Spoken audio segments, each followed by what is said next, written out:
Il semblait ivre de faim, hébété par sa longue misère, sorti brusquement de sa résignation d'un demi-siècle. Puis les journées recommençaient à couler comme auparavant, toujours pas de pain, des choses ramassées à droite et à gauche, qui rendaient aux misérables le mauvais service de les faire durer. Déballée de sa couverture, elle grelottait sous cette lueur vacillante d'une maigreur d'oiseau agonisant dans la neige, si chétif qu'on ne voyait plus que sa bosse. Seulement, cette fois, le buffet était bien vide. Rien, pas une croûte, pas un fond de provisions, pas un os à ronger. Sans doute, on avait sa pâtée quand même. On mangeait, mais si peu, juste de quoi s'offrir sans crever. Écrasé de dettes, poursuivi comme si l'on volait du pain, son pain. Dans chaque maison, le feu ne refroidissait pas, chargé de houille empoisonnant la salle close. C'était encore une saison de grande misère qui commençait. Elle est morte de faim, ta sacrée gamine, et elle n'est pas la seule. J'en ai vu une autre à côté. Vous m'appelez tous, je n'ai plus rien. C'est la viande qu'il faut pour vous guérir.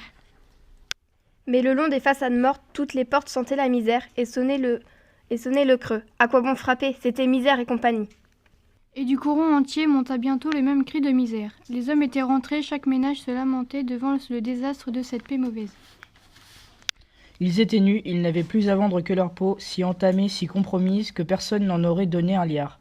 C'était la fin de tout. Ils ne pouvaient plus espérer ni une chandelle, ni un morceau de charbon, ni une pomme de terre.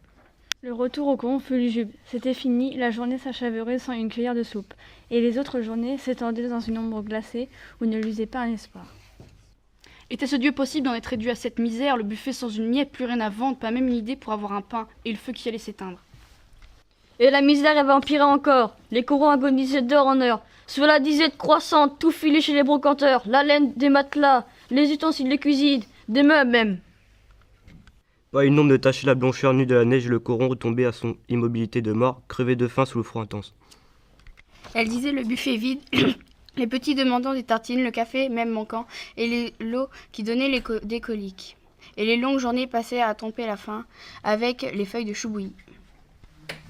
Dans le silence qui s'alourdissait, peu à peu on entendait venir le sommeil de la faim, l'écrasement des corps jetés en travers des lits sous les cauchemars des ventres vides. C'était maintenant l'agonie dernière, la maison vidée, tombée au dénuement final. Les toiles des matelas avaient suivi la laine chez les brocanteuses. Le soir, on avait vendu 2 sous d'un mouchoir du grand-père. Alors la Maheude pleura aussi. Comment vivre 9 personnes avec 50 francs pour 15 jours? Alzire se jeta au cou de sa mère, bouleversée de l'entendre pleurer.